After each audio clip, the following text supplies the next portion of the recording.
Salut à tous les fans d'athlétisme, c'est le retour de la Diamond League en Pologne, en Silésie, pour un meeting qui s'annonce exceptionnel.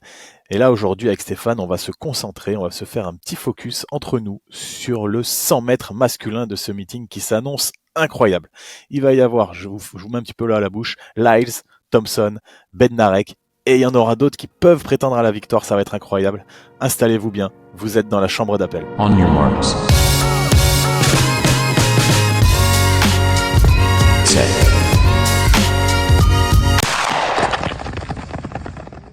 Les amis, ce samedi en Pologne, il y a le meeting de la Diamond League de Silésie, l'ancien meeting Chorzo, et l'organisation nous propose un 100 mètres absolument historique. Des fois avec Alex, on se dit bon là il va y avoir une grosse course, ça va être dingue, on utilise beaucoup les termes incroyables, exceptionnels, surtout moi, mais là je vous le dis, ça va être dingue. En tout cas la start list, elle est dingue. Cette start list là, c'est la plus impressionnante qu'on ait jamais vue en meeting depuis la création de l'athlétisme moderne. C'est du jamais vu. On va tout vous décrypter avec Alex, mais juste pour vous dire qu'il faut bien écouter tout ce qu'on a à vous dire, parce que cette start list là, c'est la plus relevée de l'histoire en meeting. C'est fou ce qui va se passer.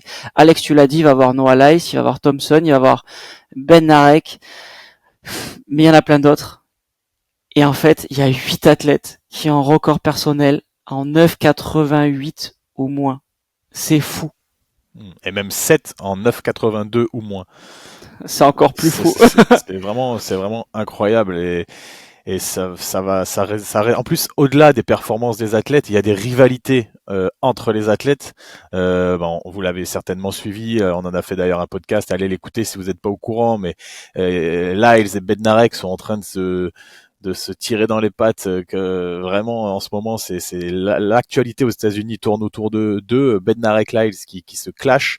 Ça s'est très mal passé en finale du 200 mètres aux sélections US. Ils se sont un petit peu vraiment, ils ont failli en venir aux mains à l'arrivée. C'était très tendu.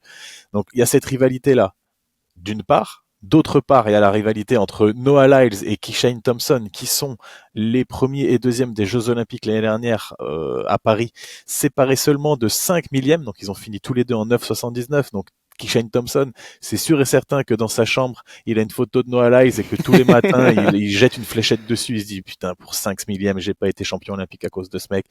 Et que à chaque fois qu'ils vont se rencontrer, il va vouloir prendre sa revanche. Ça, c'est sûr et certain. Et il y a une autre rivalité, celle entre Bednarek et Kishane Thompson, qui sont les deux meilleurs performeurs de l'année. Kishane Thompson qui a réalisé 9,75 aux sélections jamaïcaines à Kingston il y a de ça quelques semaines, et Bednarek qui a réalisé 9,79 aux sélections américaines il y a de ça quelques jours. Franchement, et au-delà de ces garçons-là, Stéphane, il y a Trayvon Bromell, il y a Christian Coleman, qui ont tous les deux couru cette année en 9,84 et 9,86 déjà. Il y a Lindsey Courtney, à la surprise générale, lui, il s'est qualifié en individuel lors des trials pour les championnats du monde de Tokyo, il a réalisé 9,82. Presque Akani Simbine fait office de noob dans cette start list avec son season best en 9,90, mais lui, il a déjà réalisé 9,82 aussi. Franchement, Stéphane, ça va être une course qui s'annonce incroyable. On espère que tous ces gars-là seront dans une forme vraiment optimale et qui vont pouvoir se livrer une bataille incroyable. Franchement, Alex, c'est pas juste un plan à 3 là. C'est une orgie de performance qu'on attend en Pologne. C'est fou. Quand on fait la start list, on a Noah Lyles, champion olympique, triple champion du monde 2023, 100, 200 relais, record personnel en 9,79. Ok, cette année, 10,00. Bon, on le sait avec Alex, ça va descendre. On a Kishane Thompson, vice-champion olympique 2024, meilleur performeur mondial de la saison, 9,75. On a Kenny Bednarek, champion des USA 2025, deuxième meilleur performeur mondial de la saison. Peu de références sur 100 mètres, on le sait, en grand championnat. Il a rarement été là sur les grands rendez-vous, mais il a fait 9,79 cette année. Courtney Lindsey, tu l'as déjà présenté. C'est déjà 4 athlètes très très forts. Il y a Simbine, qui a gagné des Diamond League. On sait qu'il est présent en Diamond League. Christian Coleman, 9,86. Si c'est pas fait frapper par Sha'Carri Richardson, le mec sera en forme. Ou peut-être qu'il adore ça, il sera encore plus en forme.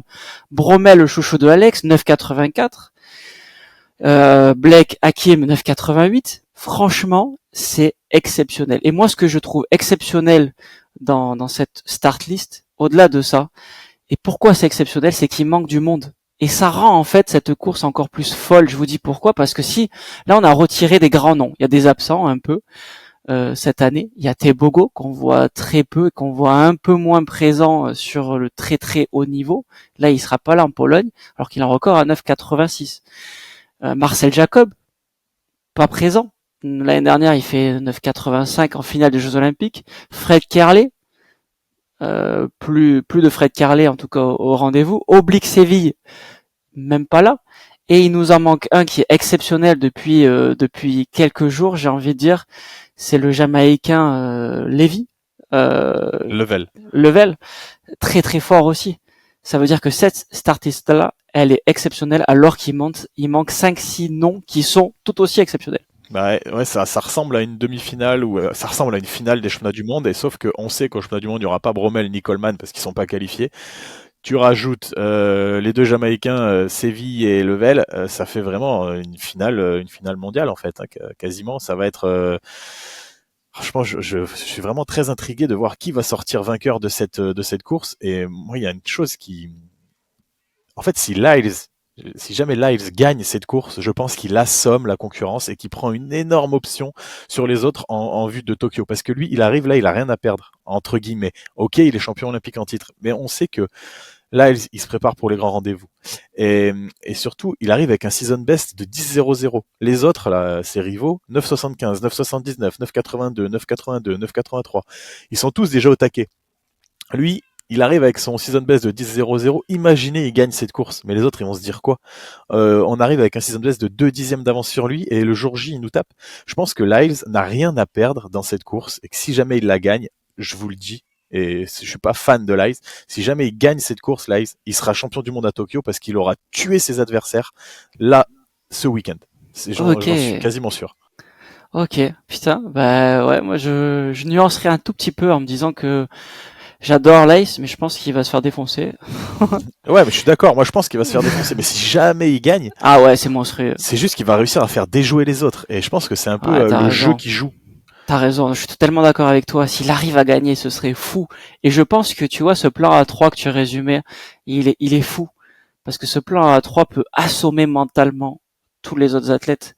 Et on le sait, je vois mal un Lindsay, sans lui manquer de respect, même s'il finit deuxième des championnats US, je le vois mal être champion du monde. Je pense qu'il va s'essouffler un tout petit peu.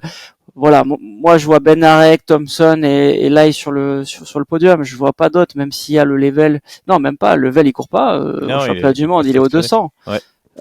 Donc il sera même pas au 100 mètres. Séville est très fort, mais on sait que mentalement il peut pchiter un tout petit peu. Ouais, t'as raison. Franchement, t'as raison, Alex. Je crois que là, s'il gagne, il peut être champion du monde. Ouais, je pense que c'est un tournant dans la saison. Ça peut être un tournant pour sa saison et qui n'est que positif parce que s'il perd, il pourra se dire, c'est normal. Moi, je monte en puissance. J'étais blessé au printemps. J'arrive avec un season best de 10,00. Il va certainement faire un 9,90 ou moins. Et ok, moi, je monte en puissance. Mais s'il arrive par malheur à taper les autres, il va les défoncer. Et il y en a un dont on n'a pas parlé, ou que tu as évoqué très brièvement, Stéphane, qui manque à l'appel et qu'on va pas revoir avant un bon bout de temps a priori, c'est Fred Kerley. Ouais. Je sais pas si vous avez vu passer cette information, il s'est fait suspendre pour plusieurs défauts de localisation, des no-shows, donc voilà, il devrait prendre 2 ans de suspension pour dopage entre guillemets parce qu'il n'a pas été contrôlé positif, mais voilà, on connaît la règle, hein, c'est quand on a 3 défauts de localisation dans l'année, on est suspendu parce que on empêche les instances de bien faire leur travail. Il faut se localiser, c'est hyper important quand on est athlète professionnel, il faut se localiser. Après, Kerley, il a dit qu'il allait faire appel parce que il pense qu'il va réussir à en justifier un. Alors, je sais pas comment il va réussir à en justifier. En même temps, il a passé tellement de temps en garde à vue cette année que peut-être que c'est un bon motif de justification pour ne pas être présent à un contrôle.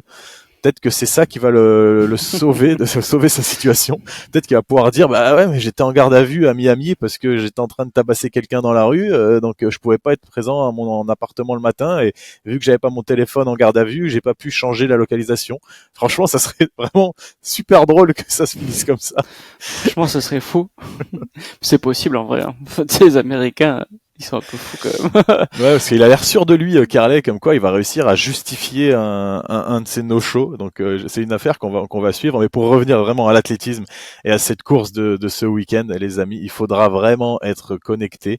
Moi, ce que je trouve bizarre, c'est que c'est pas le clou du spectacle de ce meeting en Silésie. C'est pas la dernière course. Ça sera à 16h58, une heure avant la fin de la course, la fin de ce meeting. Ça sera le 100 mètres féminin qui clôturera le meeting. Mais voilà, soyez bien connectés à 16h58 samedi, Diamond League de Silésie, 100 mètres masculin.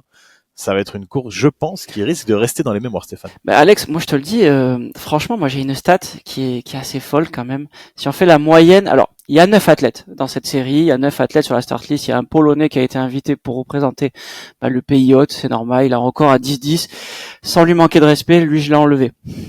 De mes statistiques, ça se fait pas, mais on va dire qu'on a pris les 8 meilleurs athlètes comme une finale au championnat du monde aux Jeux Olympiques. Si on prend la moyenne des records perso des 8 athlètes, donc 9,88 au moins, on arrive à la start list 9,79 de moyenne.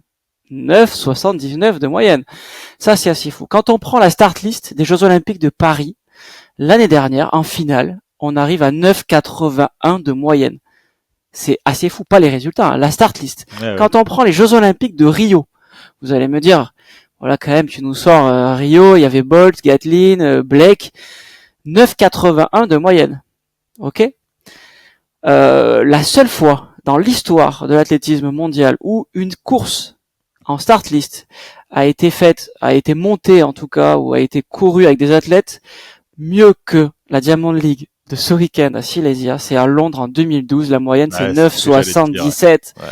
Et là, je vous parle d'athlètes Bolt, Blake, Gatlin, Asafa Powell, Tyson Gay.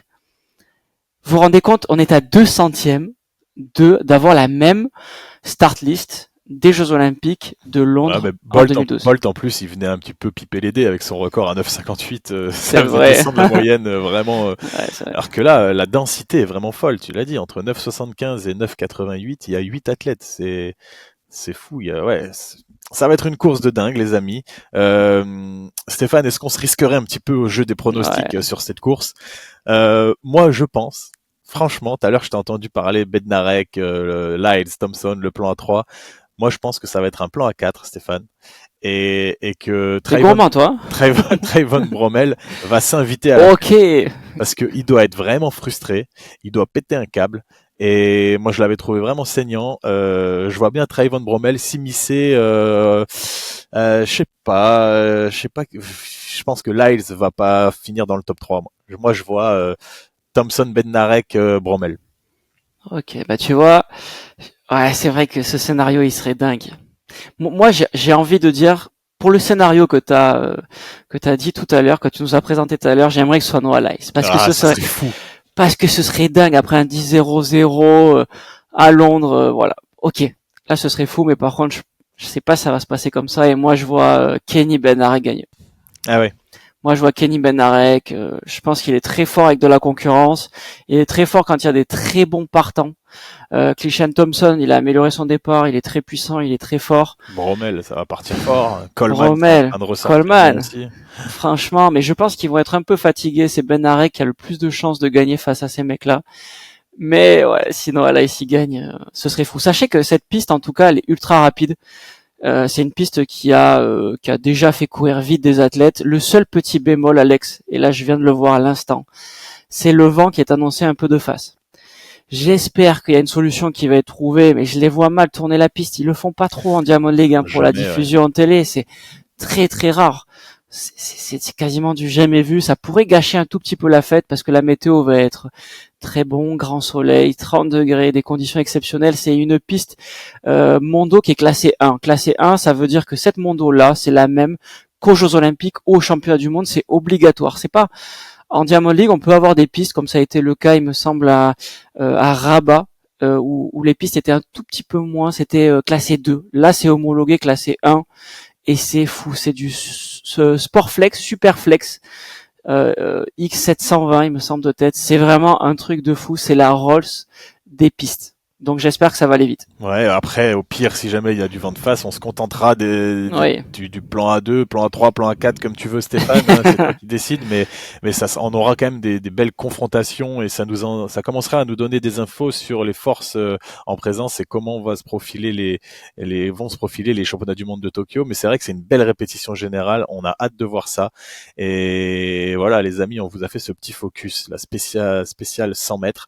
Et maintenant, on va vous sortir un petit épisode avec toutes les autres disciplines. On va vous faire le preview, un peu comme d'habitude, de toutes les autres disciplines qui vont avoir lieu. Et il y a vraiment de grosses start list encore dans d'autres disciplines, que ce soit dans les concours ou dans les courses. Ça va être vraiment une très belle Diamond League, à mon avis, la plus belle depuis le début de l'année.